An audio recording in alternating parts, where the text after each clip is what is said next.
दुनिया में आज भी ऐसे मकामात मौजूद हैं जिन्होंने हजरत इंसान को वर्ताए हैरत में डाला हुआ है। उनमें से एक है पिरामिड। वैसे तो पिरामिड पूरी दुनिया में पाए जाते हैं, लेकिन पिरामिड का नाम सुनते ही सबसे पहली जगह जो दिमाग में आती है वो है the great pyramid of the Giza.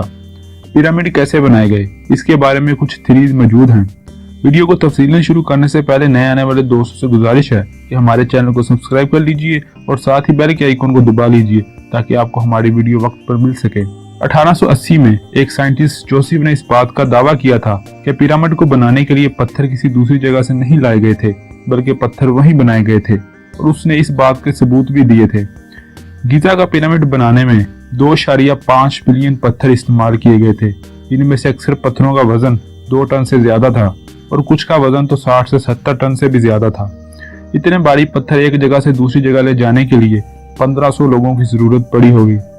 अगर मान भी लिया जाए कि हजारों लोग इसे बनाने में शामिल थे, फिर भी ये कैसे माना जा सकता है कि रस्सियों की मदद से कई टन वजनी पत्थर इतनी ऊंचाई तक लेके जाया जा सकता है।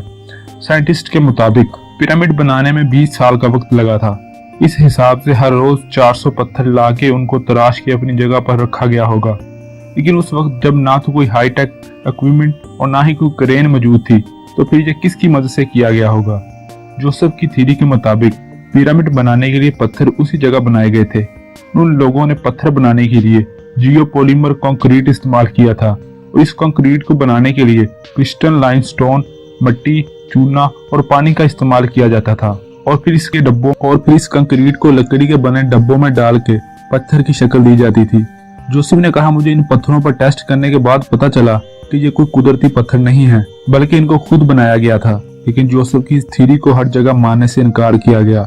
लेकिन बाद में एक और साइंटिस्ट माइकल ने जोसेफ की तहकीकात को आगे बढ़ाने का फैसला किया और फिर उन्होंने पिरामिड के पत्थरों पर 5 साल तक रिसर्च की। लेकिन वो भी इस फैसले पर पहुंचे कि जोसेफ की थ्योरी बिल्कुल सही है और ये पत्थर कुदरती पत्थर नहीं है, बल्कि इनको खुद बनाया गया था और इनको पत्थर की शक्ल देने के लिए लकड़ी के बॉक्स ही इस्तेमाल किए गए थे। लेकिन फिर भी बहुत से साइंटिस्ट जोसेफ और माइकल की थ्योरी को मानने से इनकार करते हैं, और अगर हम भी मानने से इनकार कर दें तो हमारे सामने फिर से वही सवालात खड़े हैं कि इतने बड़े पत्थर कहाँ से लाए गए।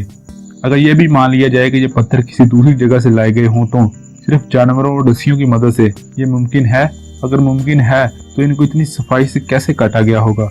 अगर इन पत्थरों को किसी और जगह से लाया जाता तो पिरामिड को 20 साल में बनाना मुमकिन ही नहीं था। लेकिन इस बात का जवाब अभी तक नहीं मिला।